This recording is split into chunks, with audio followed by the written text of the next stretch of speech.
Annyeonghaseyo, hello und hallo. Today it is my great pleasure to present you Siam to Korea. Scanned for the first time ever in 2K high resolution, straight from an old film roll. Siam to Korea is one of the early entries of James A. Fitzpatrick's Travel Talks series and was released in 1931. The situation in Thailand and Korea at that time was starkly different from how it is nowadays. Thailand, or Siam as it was known at that time, was surrounded by countries under colonial rule. Malaya and Singapore under British rule to the south, Cambodia, Laos and Vietnam as French Indochina to the east, and Myanmar as part of British India. Siam would remain independent, but had its own fair share of events going on nonetheless. Instead of the economic boom of the 1920s, the global Great Depression was now causing hardships for the people of Siam. And shortly after Siam to Korea was released, major political change happened. The Siamese Revolution of 1932 ended Siam's century-long absolute monarchy rule. Korea in the early 1930s was under the tough rule of the Empire of Japan.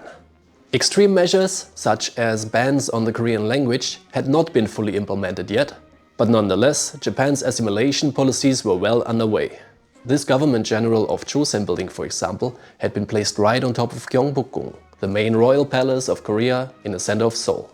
And several city streets were lined entirely by Japanese-style houses, as seen in Siam to Korea. It would not be until 1945 that Korea was liberated, with division into North and South, however, and then eventually the Korean War following. Siam to Korea has been available online quite a while now, but with shortcomings to its quality. This new scan has a much higher 2K resolution. Not only is the picture quality better and more detailed, it also contains more information, as it is not zoomed in. The picture is completely free from timestamps and watermarks, and I have painstakingly restored the original playback speed of 20 frames per second. The only issue is the sound quality. Despite buying and scanning an additional VHS of this film, a few audio bits here and there are still missing. If you happen to have access to a better sound source, please do let me know. Also, if you come across any issues with the subtitles in your language, kindly inform me, so that we can make this film accessible to as many people as possible. And finally, if you like, check out my other videos as well. Thanks for watching and enjoy Siam to Korea.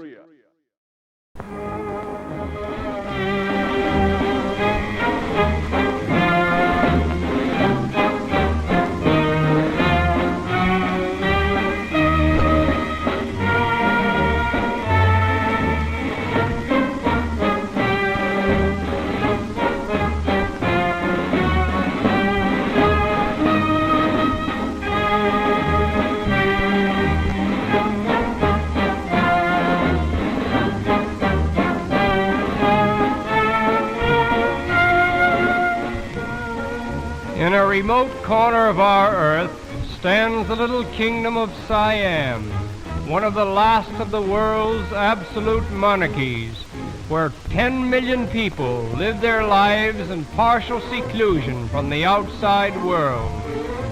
En route to Bangkok, the chief city of this ancient country, we pass a Chinese junk, which reminds us that most of the early settlers in Siam came from Mongolia, a province in China. After sailing up the Gulf of Siam, we arrive at a little peninsular port where a train is waiting to take us to Bangkok, about 35 miles inland. Before departing, we obtain our first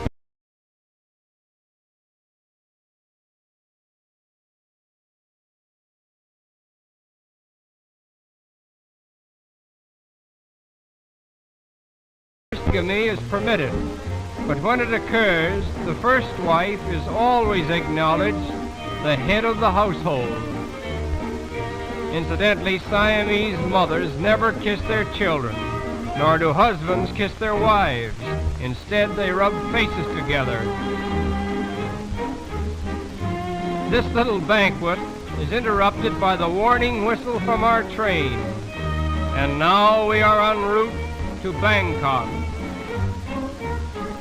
Except for a few railway lines, all travel in Siam is by water, the level of the land is so low and the soil is so soft.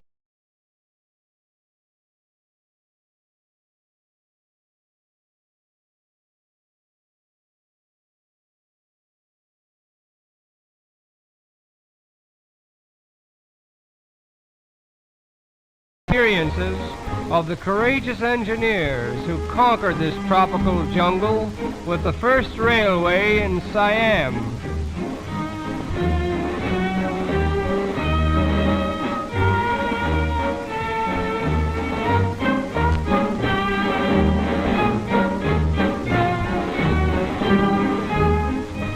The products of the soil consist of rice, sugarcane, coconuts, and all kinds of fruits, which are loaded in boats and paddled up to Bangkok along a whole network of rivers such as we see here. We arrive at Bangkok, the capital and chief city of Siam, covering more land area than any other city in the world except London. We are immediately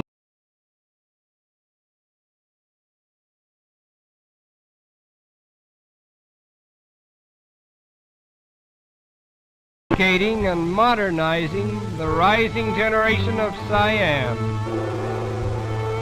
We are told that this king has 236 brothers and sisters. His father had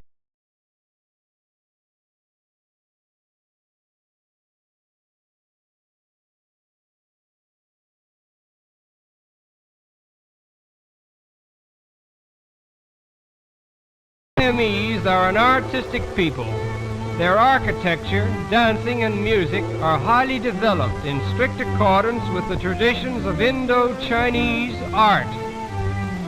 Siamese architecture is chiefly exercised in connection with religious buildings devoted to Buddhism. Buddhism, the Orient's most powerful religion, was brought to Siam from India as early as the 2nd century A.D. It is the national faith of Siam. Buddhism is not based upon divinity. When the people go into a temple and kneel before Buddha, they reverence him, but never do they forget that he was once a man, and that in time they may become even as he is. The women of Siam appear to be the most constant followers of this religion. They spend much of their time in and around the temples with their children, instilling them with the Buddhist faith. This is the temple of the Emerald Buddha, so called because of an emerald image of the great Buddha, which is lodged beneath one of its pointed domes. Our tour of the temples is interrupted by a visit to the famous Pasteur Institute, where venom is extracted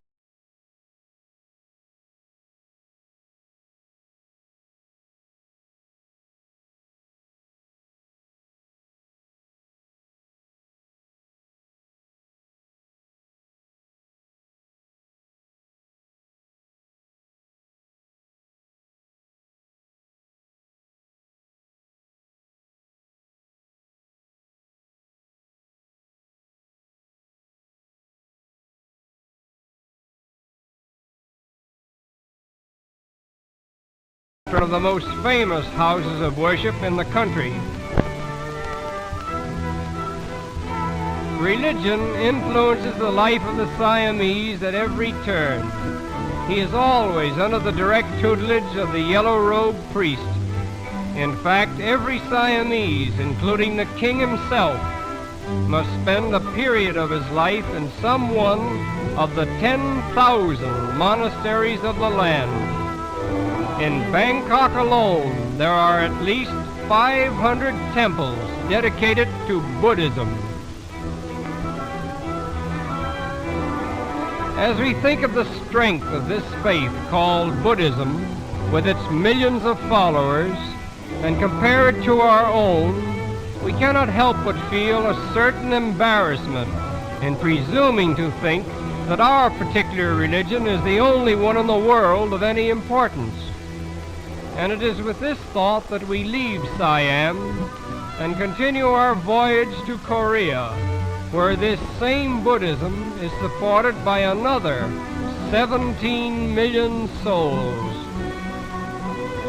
We arrive at the port of Seoul, the chief city, where the unofficial reception committee is composed of a rather curious gathering, all as anxious to see us as we are to see them.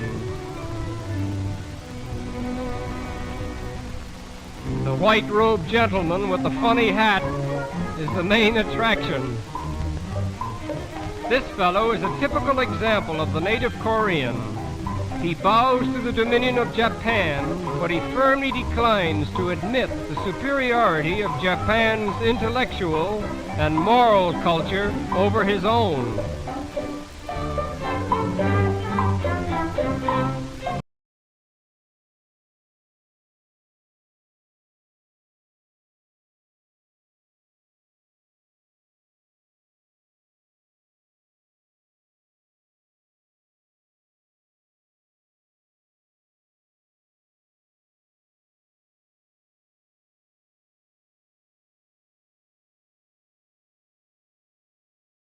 Japanese Empire. Here in the new palace, amid the regal splendor of a departed era, the former King of Korea lives on the bounty of his Japanese masters. The streets of Seoul illustrates how thoroughly the Japanese are assimilating Korea. Somehow the women of Seoul seem to be the dominating sex, and we wonder if this dates back to a certain custom that was once rigidly enforced. Every evening at exactly 9 o'clock, a curfew bell was rung as a warning for all men to hurry home and remain indoors so that the women could enjoy the freedom of the streets. This law, however, has been abandoned, perhaps at the request of the ladies themselves.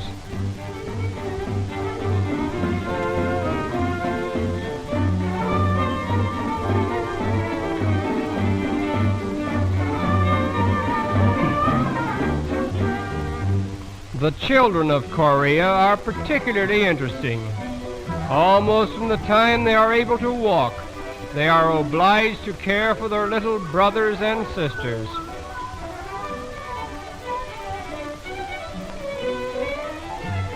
The first thing inculcated in a Korean child's mind is respect for his father.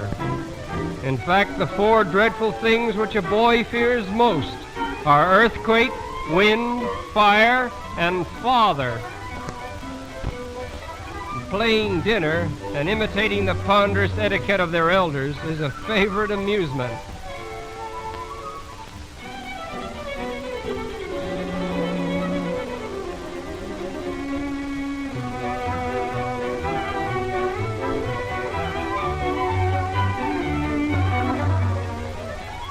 This little tot was most reluctant about permitting us to photograph the baby on her back.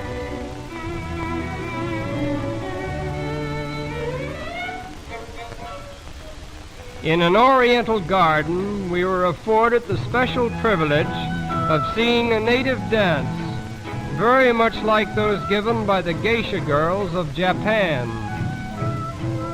This is called the drum dance.